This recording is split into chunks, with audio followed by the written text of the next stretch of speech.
All right, so we're going to continue on and study the hydrogen atom, or an electron in a Coulomb potential.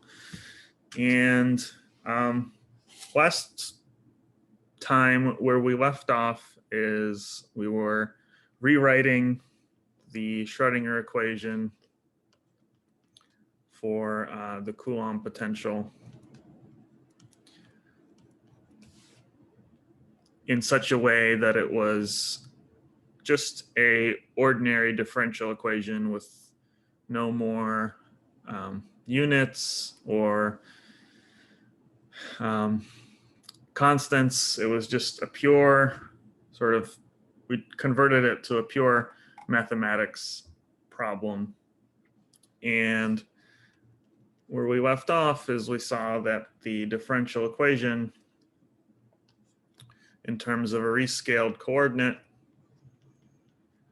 and a rescaled energy had the following form.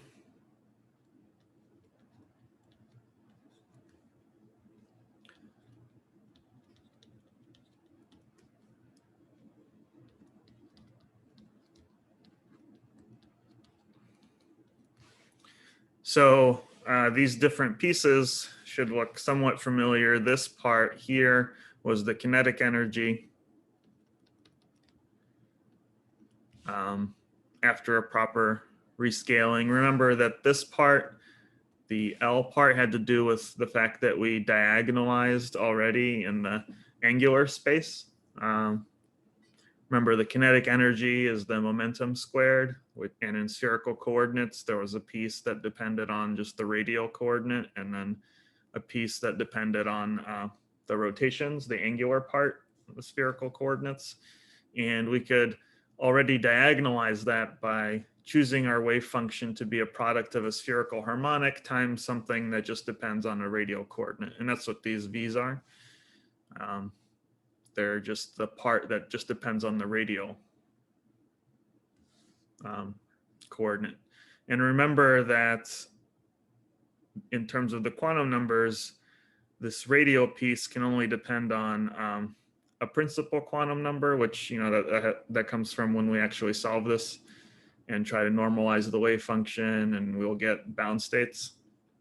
And the L, of course, it can depend on L because L just has to do with the magnitude of the angular momentum vector, and that's rotationally invariant. So in principle, the radial portion can depend on that because that's spherically symmetric.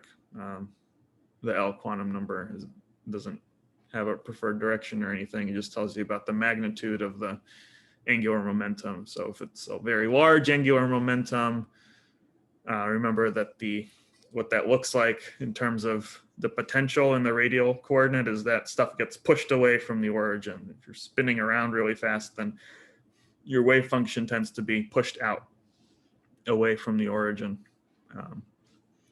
So this was the angular momentum part. And this part, of course, is from the Coulomb potential.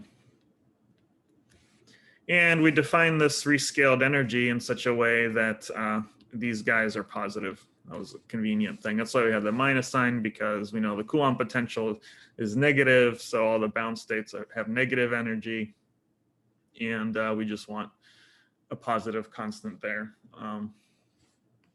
to make things a little easier. And what we saw when we looked at what happens to this differential equation for small x and for large x, we argued that the general form of the solution should look like some function of x. Of course, this is sort of silly, but we know that this is going to have a particular power series, right? And then it's multiplied by an exponential because we saw that for large x, the differential equation just has exponential solutions. And so this guy, with alpha is a square root of epsilon and L. And then this thing right here, this we argued was a power series. And the power series, it starts with L plus K. Remember, when we looked at what happens at small x, we argue that in order to have things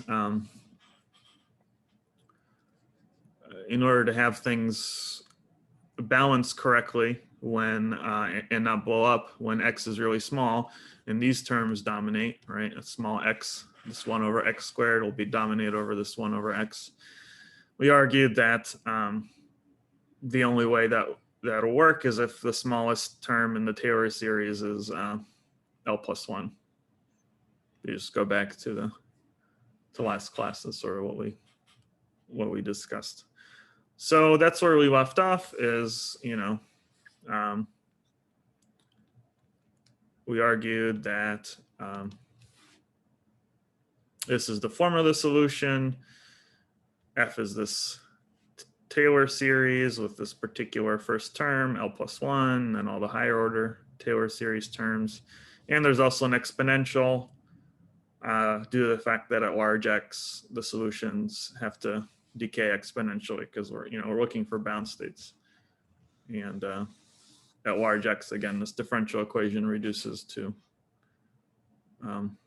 just a differential equation with exponential solutions. Okay, so now we do this kind of maybe awkward thing where we plug in this form of the solution back into the equation to see if we can get a differential equation for f. And it looks very ugly, but it's still actually helpful. Any questions though about the last time? That's sort of what we did.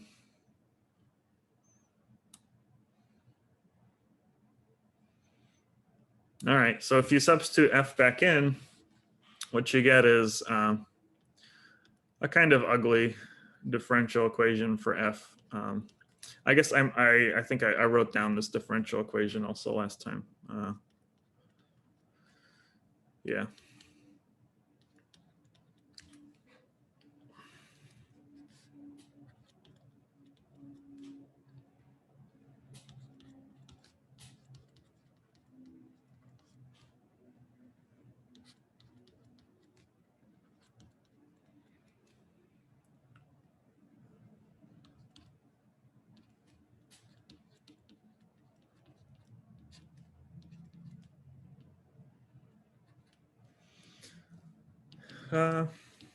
Yeah, it's just substituting in for v. And you see, the exponentials all cancel. You have to use the chain rule for the derivatives, pull down factors of alpha and stuff. But we looked at that. So now what you do is you plug in that Taylor series for f. And you know how to take derivatives of, Taylor series that just pulls down exponents. So if we do that, what we get is a sum from k is equal to 1 to infinity of just the Taylor series terms. So here we take two derivatives. So we pull down a factor of L plus k and a factor of L plus k minus 1. And then, of course, there's going to be an over x squared because the powers of x decrease by 2. So everything out in front here will be multiplied by a x to the k plus L. That's the Taylor series. I'll pull it back up a little bit. Yeah. So you pull down two factors of the exponent. It's L plus k and L plus k minus 1. So what's left over is L plus k minus 2. So that's why you get a 1 over x squared there. Then for the cross term, you get 2 alpha, and then you pull one factor down, L plus k, ak over x, and then minus alpha squared, ak. That's just this term right here. Then you have the L plus 1 term.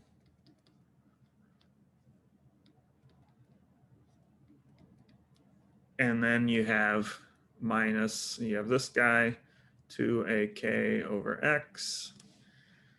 And then it's convenient to pull the this stuff over to the other side.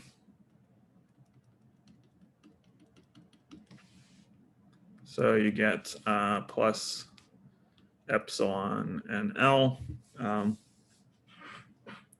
AK, and again, all this is multiplied L plus K. And that's all now equal to 0. So now it's not so bad, right? You can start grouping terms. You have this over x squared and this over x squared. You have this over x and this over x, and then you notice we already get a cancellation. Remember, alpha had to be square root of epsilon, so these terms actually cancel each other. So that's nice. That's very convenient. It's already simplifying. Again, remember alpha had to be that from the behavior of the equation at large x.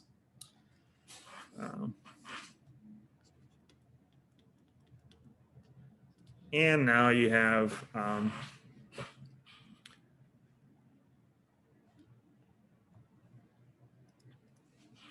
a kind of an easier equation here. You have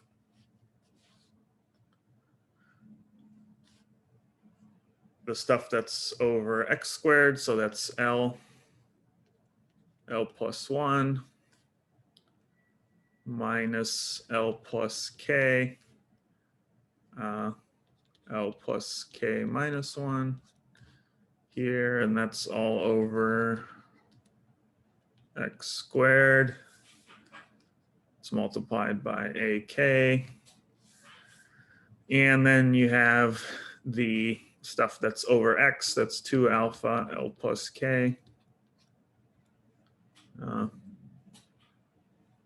Minus 2, so we can just pull out the 2, so minus 1. Like that, all over x, and then again, this is AK, and that's equal to 0. And now what we can do is we can shift around our variables, right? We can start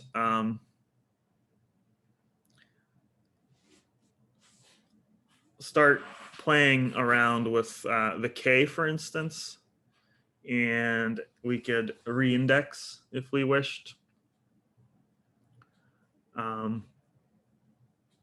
So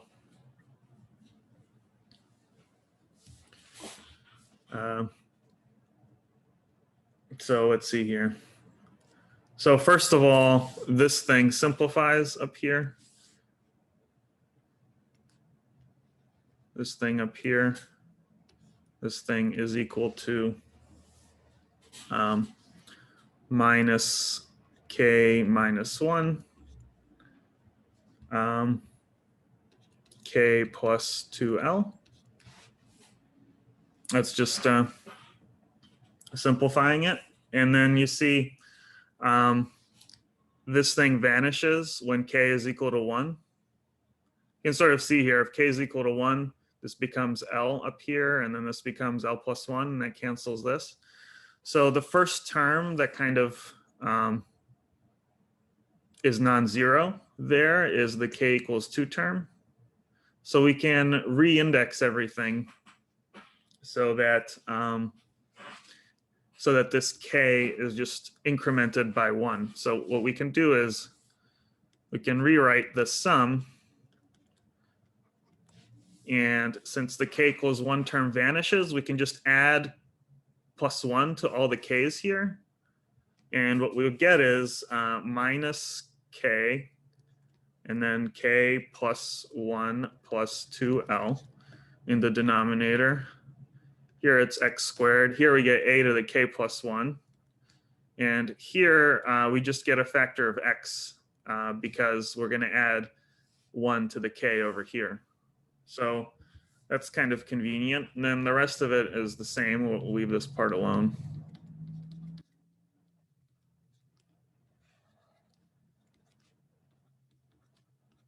And then out here, it's still L plus K, and that's equal to 0. So all that we did here is we recognize that for the first term, it vanishes when K is equal to 1. So the first term is K is equal to 2. So we can just replace this K with K plus 1, and that'll give us the first term, and without having to change anything about the sum. So we just add 1 to K. And so we get K over here instead of K minus 1. We get a K plus 1 over here. This becomes K plus 1, and then this L plus K becomes L plus K plus 1. So we factored out this X right here. So that's very nice because now this X cancels this squared. And so this 1 over X just comes out of the whole equation. And you get that it's just minus K, K plus 1 plus 2L.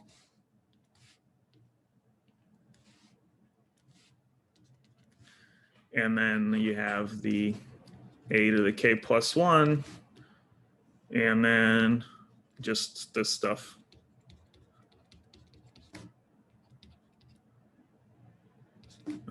AK, L plus K minus 1.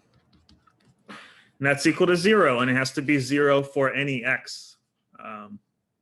And so that means all the stuff in here has to be equal to 0 for any K, because this has to hold for any X that we put in. Remember, X is just a coordinate. So you get something called a recursion relation for the series coefficients.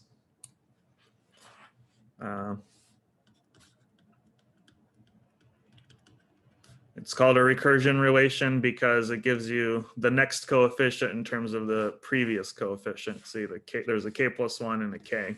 So it gives you the K plus 1 guy in terms of the AK one. So it's AK plus 1 is equal to 2 alpha L plus K minus 1 over K, K plus 1 plus 2L AK. And that's the recursion relation. And this is what we have to solve if we were to solve this. If we were to solve for all these coefficients, we'd have the full solution. But we can actually use this already to make some conclusions about the energy eigenstates. So, but any questions how I got here? You'll be practicing doing this on the homework. One of the problems has you go through all these steps for another kind of potential. But it's very similar in style. It's just sort of same steps, but you'll get some practice doing this. Yeah, any questions about this?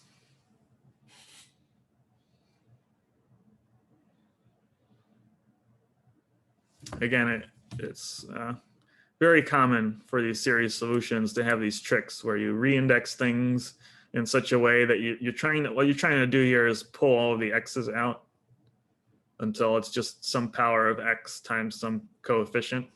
And then if all of that is equal to 0, then you know that the coefficient has to be equal to 0. And that's how these series solutions always work.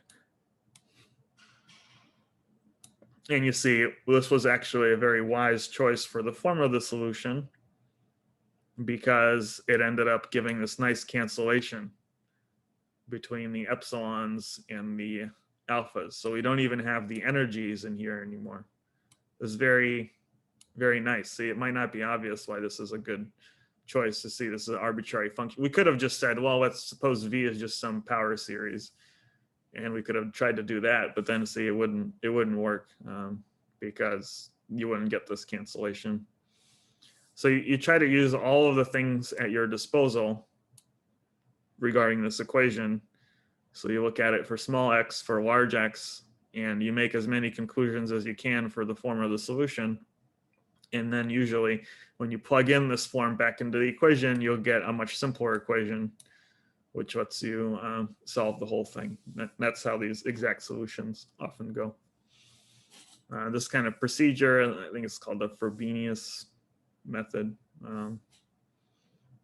but it works not just for the Coulomb potential, but for other quantum mechanical potentials. You'll see that in the homework, but it's a general tool for solving differential equations in general, actually. So if you ever see one, you might try this kind of method. See what you get. Okay, but back to what I was talking about. So we have this recursion relation, and we could try to see what happens for large k. What happens to the large Taylor series terms? Well, then ak plus 1, right? If k is very large, then we can ignore all this stuff. And you see that this just becomes 2 alpha k over k squared. So that's 2 alpha over k times ak. See, for large k here, right, if it's much bigger than L, then this just becomes k up here and k squared down here. So you just get that. And what is that? Well, this recursion relation we can solve because, if you start with, say you start with A0, right? So what's A1? A1 is, 2 alpha over 1 A0, and then A2 is, right, 2 alpha over 2 times 2 alpha over 1 times A0. A3 is 2 alpha over 3 times 2 alpha over 2, 2 alpha over 1, A0, and so on, right? We just take the previous coefficient and multiply it by 2 alpha over k, where this is the k, so it's 3. So you see there's a pattern here. It's very easy to solve this recursion relation. It's just ak is, for large k, is going to look like 2 alpha raised to the kth power over k factorial, right? That's the 3, 2, 1, 2, 1, 1. And times, A0.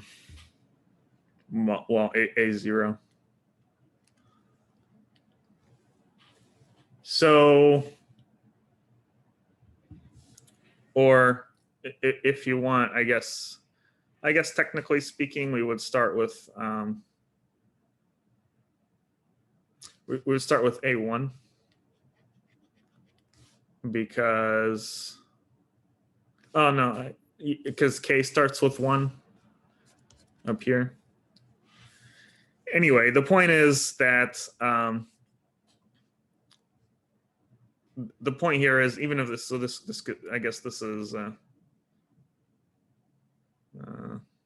2. So maybe start with A2 and given A1, because the expression on the top, if you put k equals 0, the denominator is 0, right? Oh, yeah. You're right. Sorry. Yeah, you're right. Oh, this is correct then. Yeah, you're right. Great, thanks. Yeah. It starts with 1 anyway. That's right. This should be 1. Yeah, so 1, and then this is 2 alpha over k. It's this k has to match, right? So this is 2, and then this is 3, and then this is 4. Yeah, so AK is 2 alpha. Yeah, I guess this is k minus 1 now. A1 over k minus 1 factorial. Yeah. But the point is the following, that for large k, and of course for large k, this just is 2 alpha to the k, A1 over k factorial. That's for, k much bigger than 1. But the point is that this thing grows exponentially with k. See, there's a k in the exponent. And in general, what do we know about what is this Taylor series? 2 alpha k over k factorial x to the k plus l.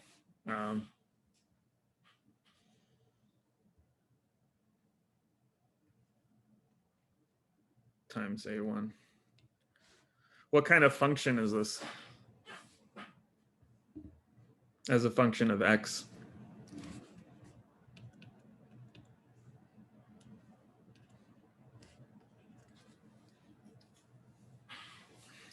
Just an exponential.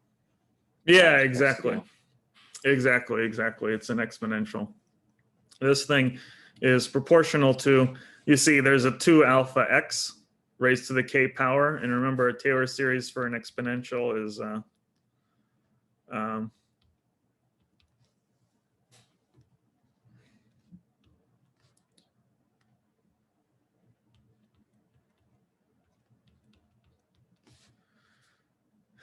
like that. So that has exactly the same form. You can sort of ignore what happens at, we can ignore what happens if k equals 0 or not. We're only really caring about this for large k. And basically what we find is that these terms here, they will, they're the Taylor series for an exponential. So this whole thing, becomes proportional to a1, and yeah, there's an x to the l, and then there's also an e to the 2 alpha x. And well, this is bad. It's very bad because if we go back, and remember this is our solution for f of x.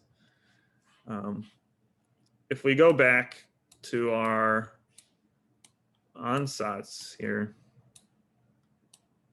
a form of our solutions, f of x times an exponential, a decreasing exponential, minus alpha x. And what we found is that this Taylor series part actually grows like e to 2 alpha x. Well, that's very bad because then f of x times e to the minus alpha x is going to grow like e to the alpha x.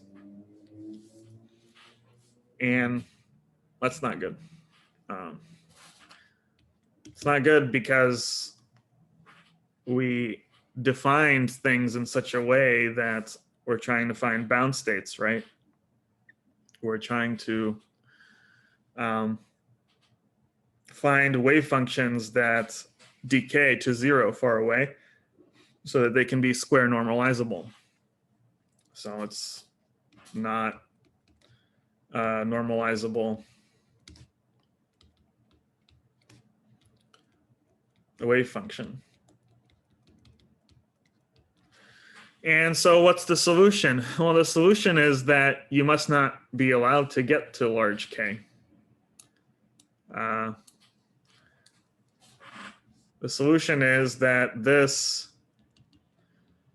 must yield ak is equal to 0 for all k bigger than some k max.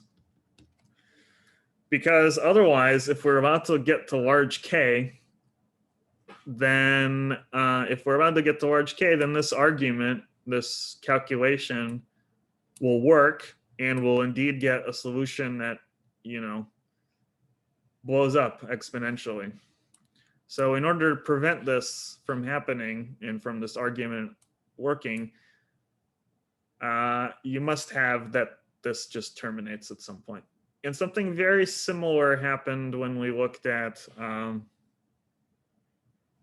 harmonic oscillator and angular momentum. There was a very similar argument that happened when we were looking at ladders of states. But this is different, I guess, in a sense. But for the harmonic oscillator, if you go back, the way we did it a while back in the first semester. It's quite a similar argument. We had a relationship, an equation that we had to force to vanish in order for us to get a sensible result. Something very similar is happening here, where we found this recursion relation. And if you look at this recursion relation for higher and higher terms, larger and larger k, again, things get really bad because the solutions give you exponentials. But again, we can fix it if this vanishes. So it has to vanish. So that means that there is some value of k for which the recursion relation just vanishes. So see, as soon as this top part vanishes and this is 0, then all the next terms are going to be 0. So there must be some term for which the bottom here never vanishes, right? L is 0, 1, 2, 3, 4, and k is 1, 2, 3, 4. This never vanishes. So the only thing that can vanish is in the numerator up here. So there must be some k is equal to m for which alpha L plus m minus 1 is equal to 0.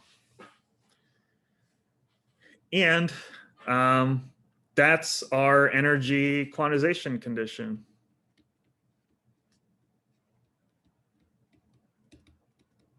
Because remember, alpha is related to the energy. We had that epsilon NL is equal to alpha squared. And so that's going to be 1 divided by L plus M squared. With what are the possible values of M? Well, you can set that maximum K to be whatever you want, starting from the smallest possible, which would be 1, all the way up to, however high you want to go. K ranges from 1 to infinity, so M, the maximum value, can range from 1 to infinity. And those are the energy values. Those are the eigenvalues of the energy. Those are the energy levels of the Coulomb potential in these rescaled units. And that's kind of it. And you see it's very nice because we can now go back to the original units. And what do we get? Well, we get that the energy levels are just going to be, and what are these numbers here? This is just an integer plus another integer, positive integer. So those are just the integers starting from L plus 1, ranging all the way up to, infinity. So the energy levels are given by, remember, this is that Rydberg constant over, well, we're gonna call this thing the principal quantum number, n, and it's going to be n squared. And what's n? N is L plus 1, L plus 2, L plus 3, and so on. So for a fixed L, the principal quantum number is at least L plus 1. If you don't care what L it is, so oftentimes you just write the Coulomb energies as follows in terms of just the principal quantum number. So this is the usual way.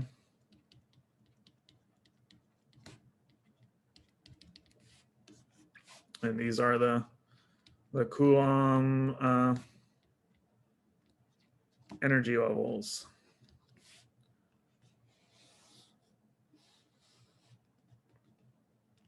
And you see for each value of n, there's going to be a series of L's, right? For which you get the same energy. If you fix the value of n, then of course there'll be a couple of different, there'll be different L's which it can be, and the only restriction is that n is bigger than or equal to L plus 1. So the degeneracy of these energy levels how many different states are there.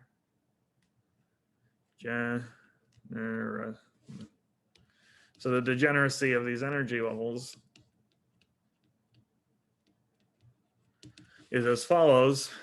For each level n, what you have to do is you add up the degeneracies of all the different L's it can be, and all the L's have to be less than or equal to n minus 1. Because, n has to be greater or equal to L plus 1, right? So L is less than or equal to n minus 1. And of course, L starts with 0. So those are all the possible L values for a given n. And what's the degeneracy for a given L? Any takers?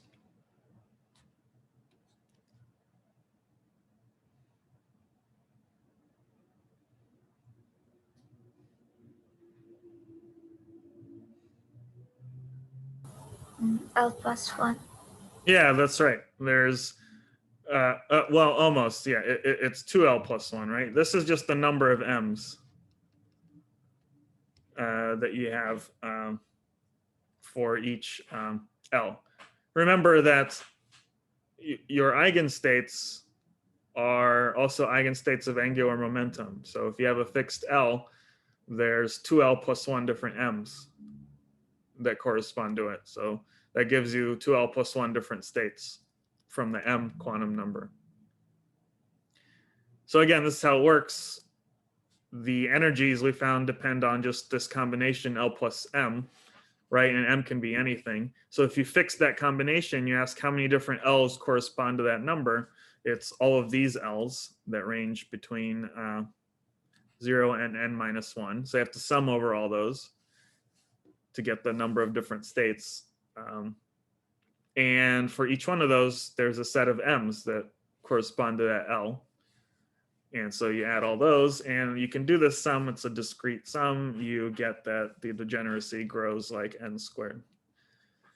And this is a very special property of the Coulomb potential. It's not true for other potentials. Normally, other potentials are not this degenerate. There's not so many states that correspond to the same energy level. This is this has to do with an kind of an accidental symmetry that you get with the Coulomb potential. It's not only rotationally symmetric. So the Coulomb potential, of course, it's obviously rotationally symmetric because it's a 1 over r potential. But as it turns out, the full symmetry of the Coulomb potential is not just SO3, which would be rotational symmetry. So it's not just SO3, it's actually SO4. There's, apart from the angular momentum, which is conserved because of the rotational symmetry, there's another quantity that is conserved, which makes the potential more symmetric than you would have naively expected.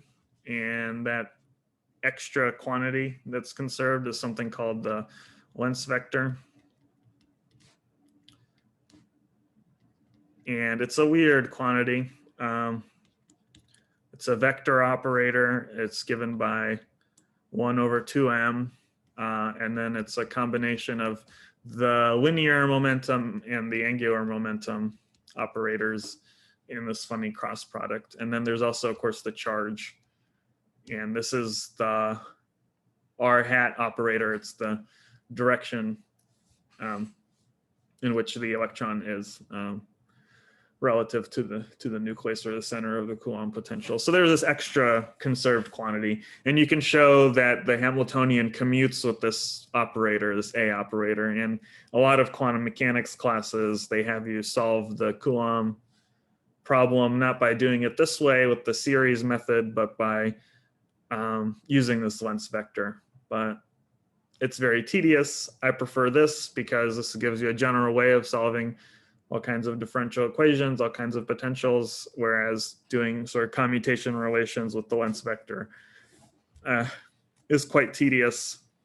You can imagine trying to do, trying to show this, for instance, right?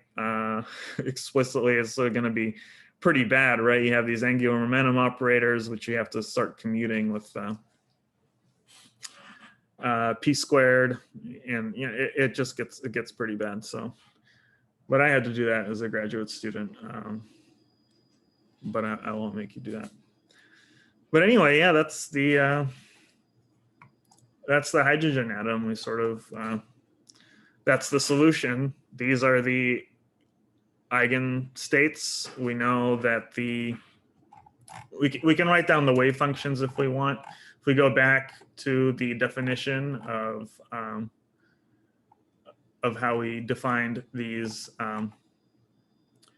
wave functions, it was psi NLM and in spherical coordinates, and it was these V's, which we know the solution for now. They're just, we go back to, it's just this guy.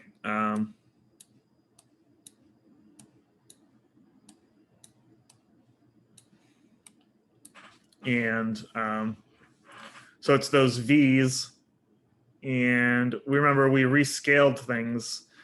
So what this is it's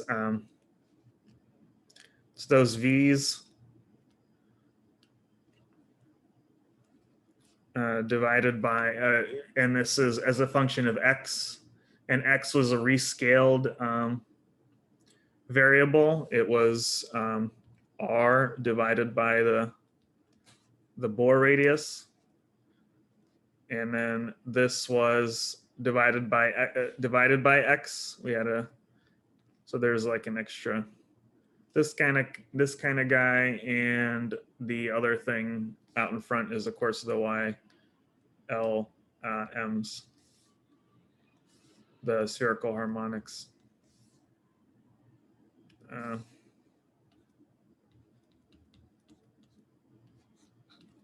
So those are the wave functions.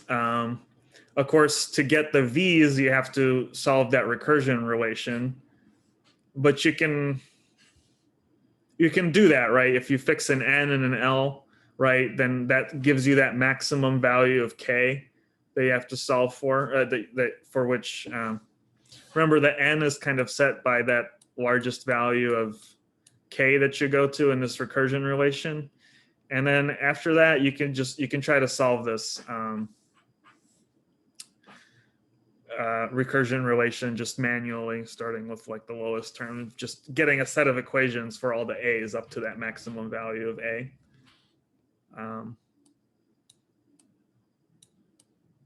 But usually you just look these up in a table or something like that. It's a little bit tedious to calculate the wave functions. The most important thing to remember is that your Coulomb energies look like this, and that there's this degeneracy coming from all the different L values you can have with their corresponding sets of M's.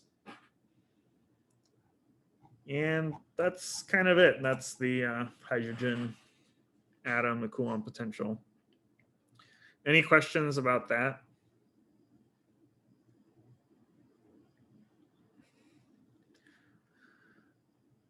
Now that we've solved it, we'll be able to use it later as a kind of like a harmonic oscillator, or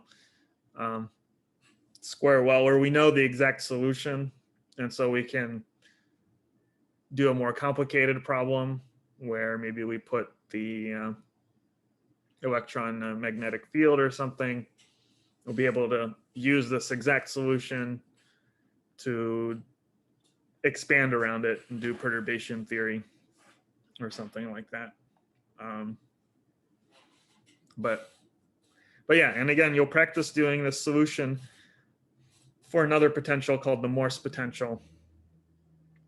And there, that's on the homework. The only difference there is that you won't be looking at arbitrary L. You'll fix L to 0 and makes things a little bit easier. But the procedure is the same. It's really important to kind of practice this at least once. It's a very powerful way of solving the Schrodinger equation in many different contexts. Okay, but yeah, that's basically the Coulomb potential. Any questions?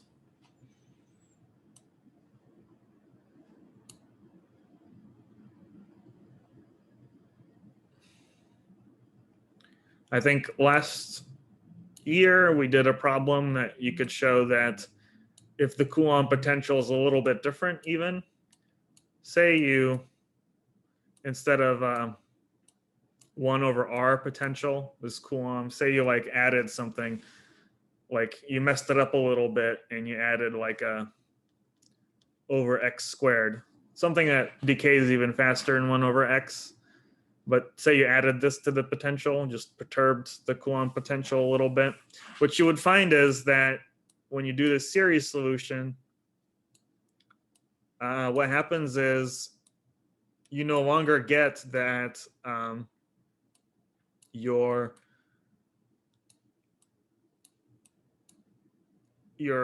energy quantization condition, you'll no longer get that it's a simple integer here, like 1/n squared. It'll have some complicated dependence on L and M, this maximum value. Basically what will happen is there'll be some other stuff in the denominator that depends on the square root of L. And as soon as you have that, you can't define a principal quantum number, right? That's just independent of L. Your energy will depend on both the integer, like M, and L. And so you break this SO4 symmetry, which is what you would generically expect, down to SO3, where your all you know is that you have rotational symmetry. So of course L will be a good quantum number, and then your energies are just indexed by some quantum number, but the energies can also depend on L. So in that case, you truly have energies that depend on both N and L. Not just, you can't redefine things in such a way that they just depend on a single integer, like we could for the, see here, now we can get rid of this L, really. Just the energy levels are just given by a single number. That's only possible because of the special property of the 1/r potential. That's a subtle point, but I think it's worth mentioning.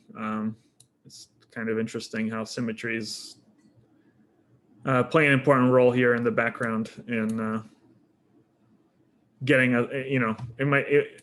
this is a general method, right, of trying to solve differential equations like this, but the kind of solution that we get is determined by the symmetries of the problem in the end.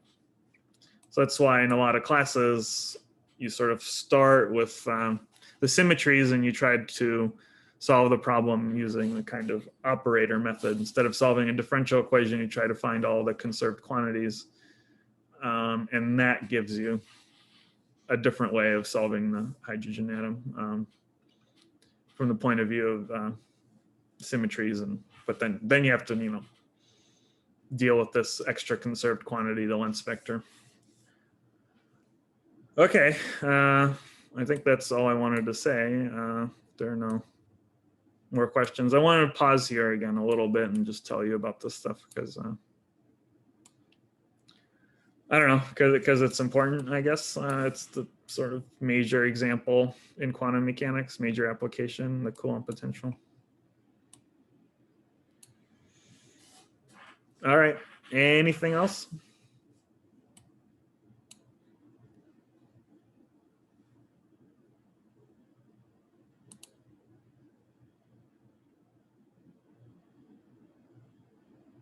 Okay. Well, let me clear this then.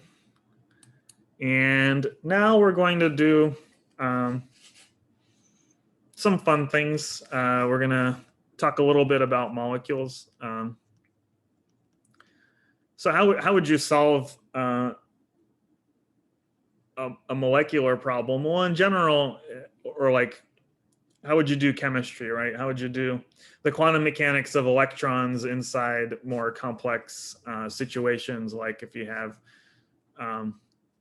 two atoms, right, two centers here, and you have, say, two electrons.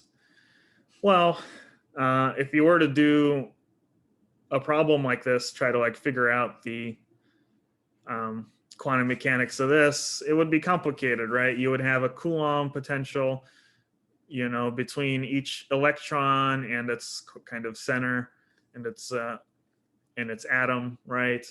And then you'll have some Coulomb interaction between each electron and the other electrons, and also the electron and the opposite nucleus. So these are some nuclei, and it's, you know, some charge.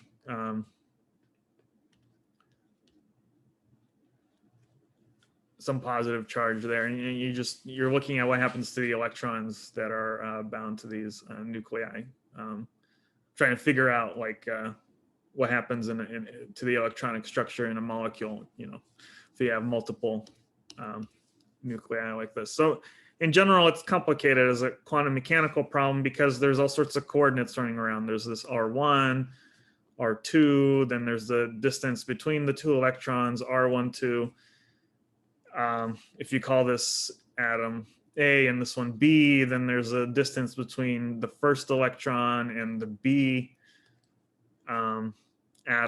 There's all these interactions, and you could do this. You could like put in, well, okay, let's put in minus h bar squared over 2m, the kinetic energies of the two electrons, well, just the mass of the electron.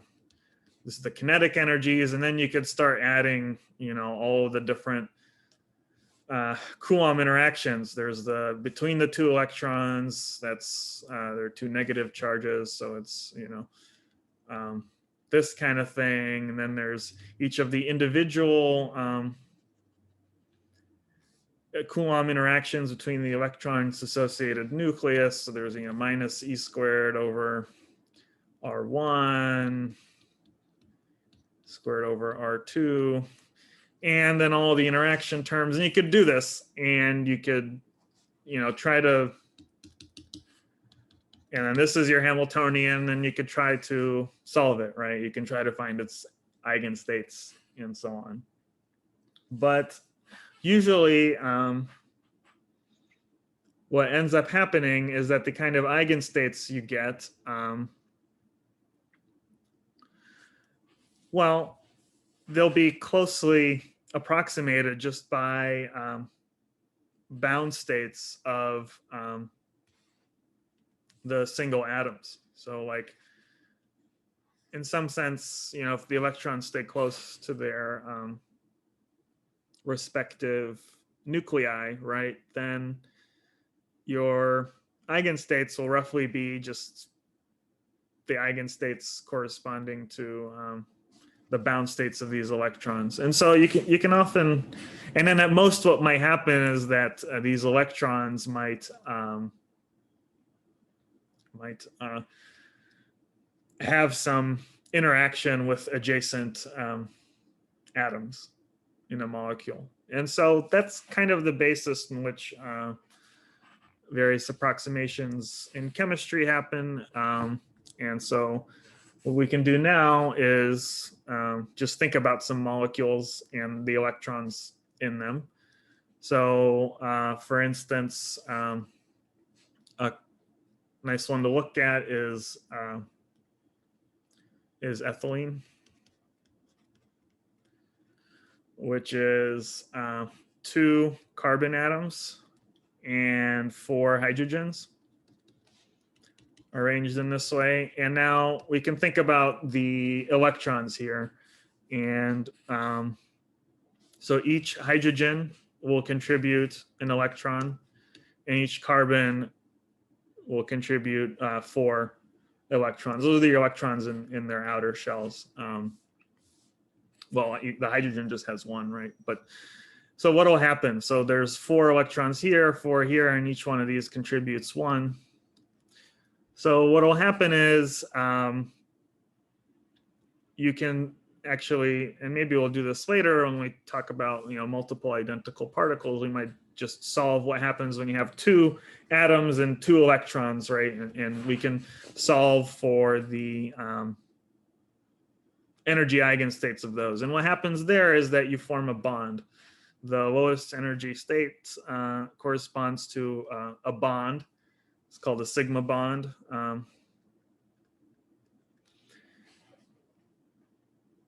That'll create a bond between the 2 adjacent atoms there. And so a bunch of these electrons will pair off, you see. So each line corresponds to 2 electrons, but you'll get some electrons left over. There'll be an electron left over on this carbon here and another electron on this carbon here, because this only takes care of 3 per carbon. The hydrogen ones are taken care of. So there's 1 more electron over here and 1 over here. Sorry, for the carbon. So I have to figure out what to do with these electrons. And they're associated with the carbons. So these electrons, we can think about these carbons as this could be the n equals 1 carbon, this could be the n equals 2 carbon. And then to a very good approximation, what does a single electron see? What does its energy look like? Well, it's got a Hamiltonian, right? And the basis that we can use is one in which the 1,0 state would be the bound state at carbon 1. And the 0,1 state could correspond to the bound state at carbon 2. And this is a kind of phenomenological model that we could build for what those leftover electrons experience. What is their energy? So if this is the case, then so there must be some bound state energy, associated with being at carbon 1 or carbon 2. And of course, it has to be the same because it's the same carbon. These 2 guys have the same symmetric, right? For the electrons here, it's the same energy as an electron being over here. And then there might be some interaction between the 2 carbons. So there might be some off-diagonal terms in your Hamiltonian. And these are typically small. And again, because of the symmetry, it has to be symmetric like that. Of course, the energy has to be a Hermitian. So the minus sign we can talk about later, but the point is this is a kind of phenomenological model for what an electron experiences, those leftover electrons inside this molecule.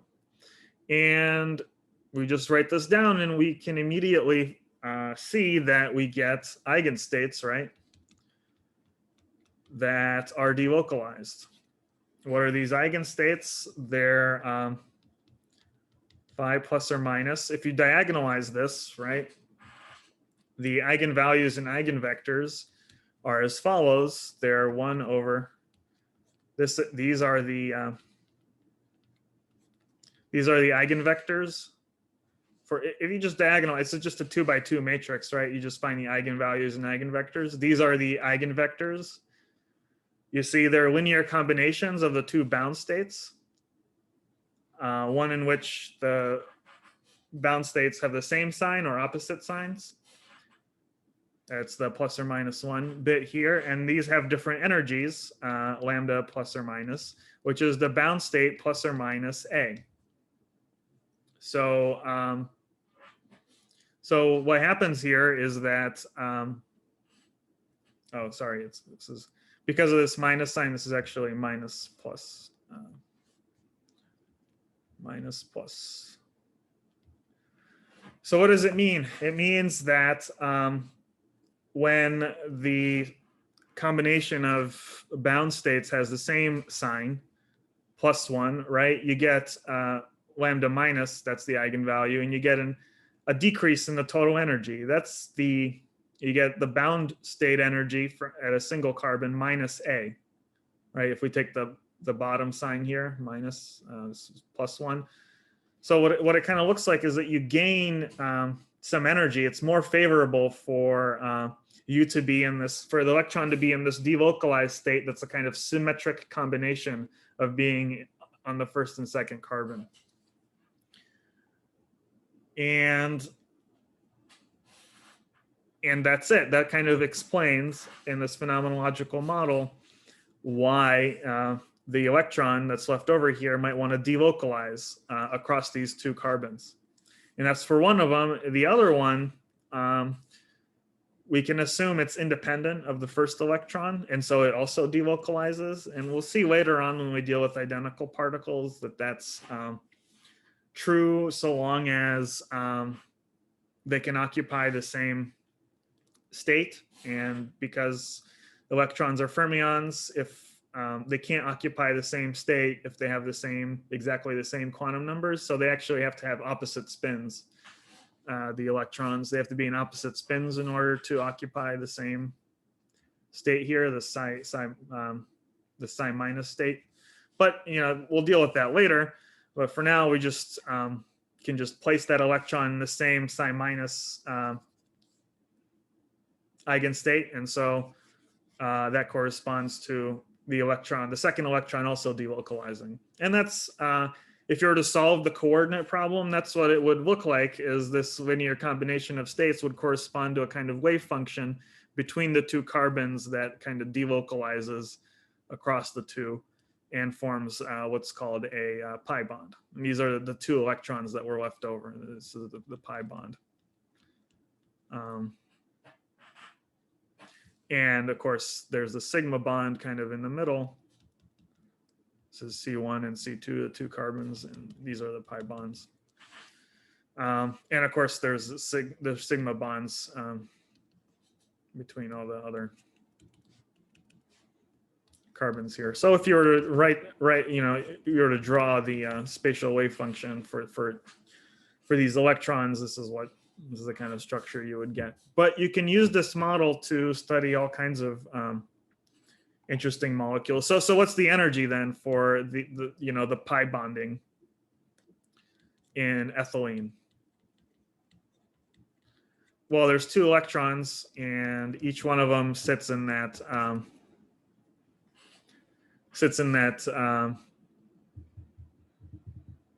ground state that corresponds to a delocalized eigenstate between the two bound states. So again, that's kind of how it goes for this very simple case and this very simple model. But what it allows you to do is look at more complicated molecules and figure out what the bonding structure is for the pi bonds. You assume sort of everything makes a single sigma bond, but then those leftover electrons, you try to use this phenomenological model to figure out what happens to them. But any questions on this most simple version of this?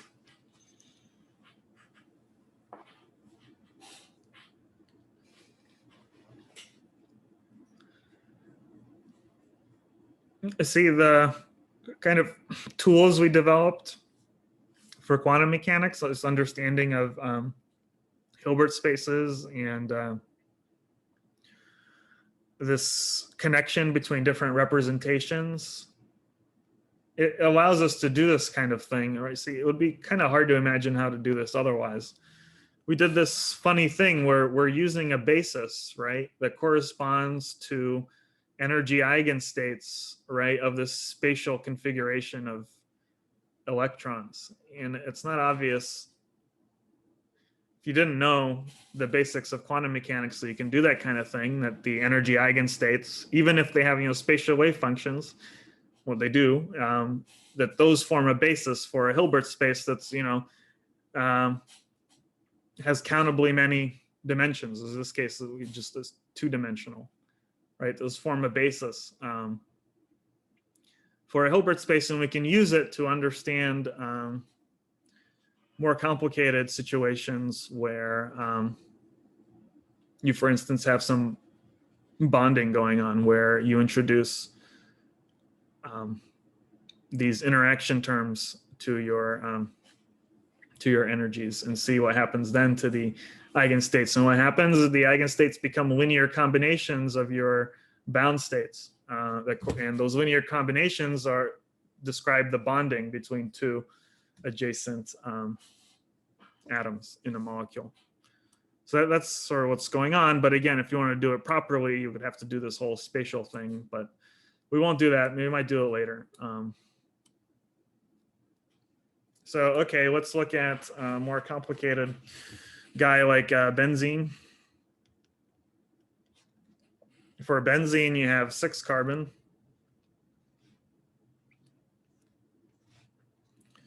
And let's put all the sigma bonds first.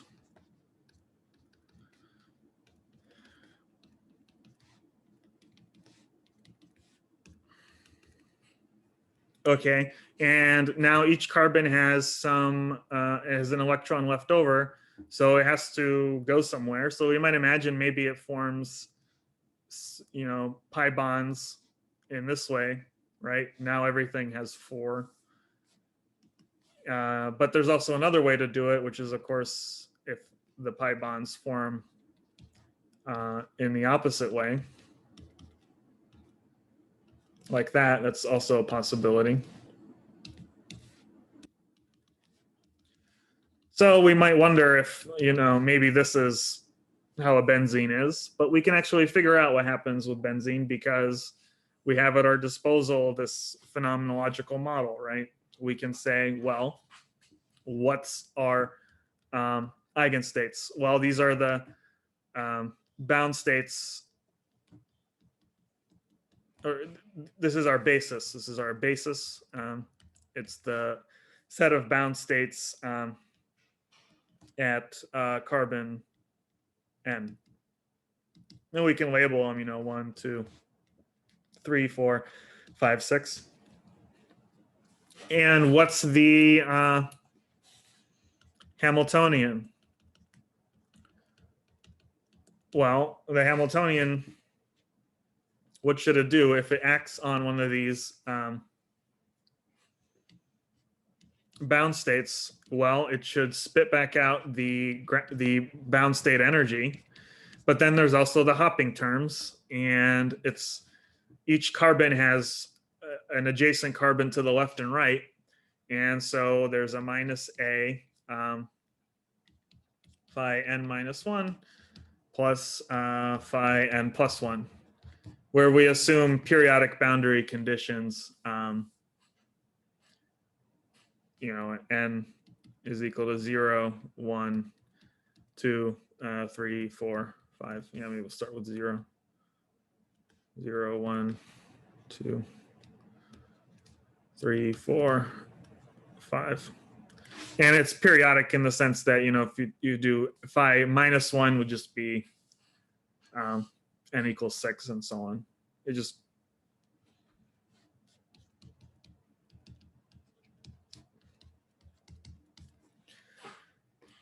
so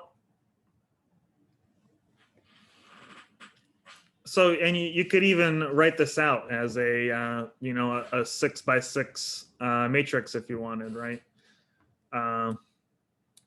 We could do it. Why not?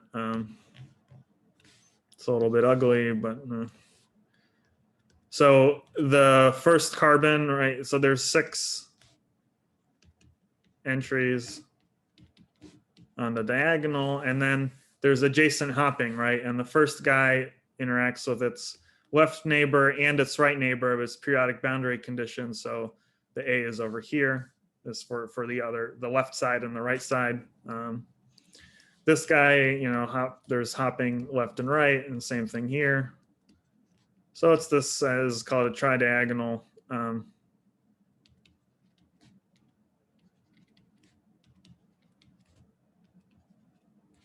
Oh, sorry, it's not A naught, just A. So it's a tridiagonal kind of matrix, and everything else is zeros. 1, 2, 3, 4, 5, 6. 1, 2, 3, 4, 5, 6.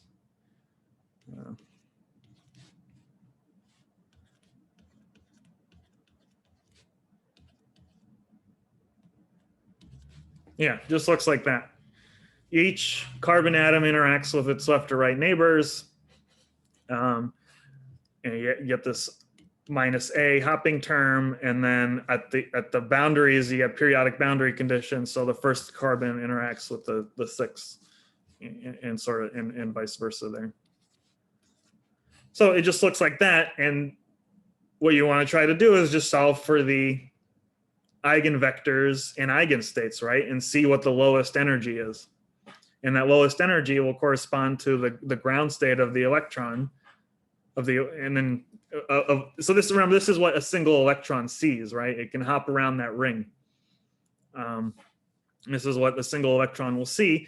And so our purpose here will be to try to find the eigenvalues and eigenvectors of this kind of matrix. And in fact, we could do it for an arbitrary ring. It doesn't have to go up to 6, can go up to any number we want. That's what we'll do next time.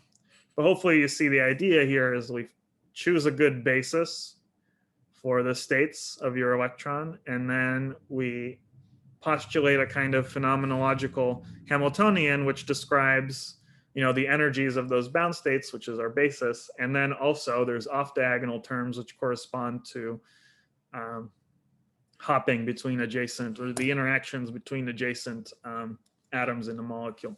And if you could derive this rigorously, and you can figure out what A is in terms of all the Coulomb potential stuff if you were to actually do this spatial problem, which we might get to at some point later.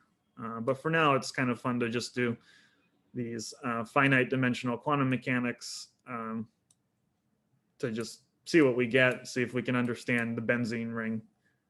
We'll see that the electron delocalizes actually around all of these carbons. And the wave function, the ground state wave function, is sort of delocalized around the whole ring. That's why when people draw benzene, they draw little dashed lines sort of like that, corresponding to the wave functions, or delocalizing around the whole ring. But I'm over time, so we'll do that next time. But here's the setup anyway. Any last minute questions? I'll have office hours today, 3 to 4, and so on.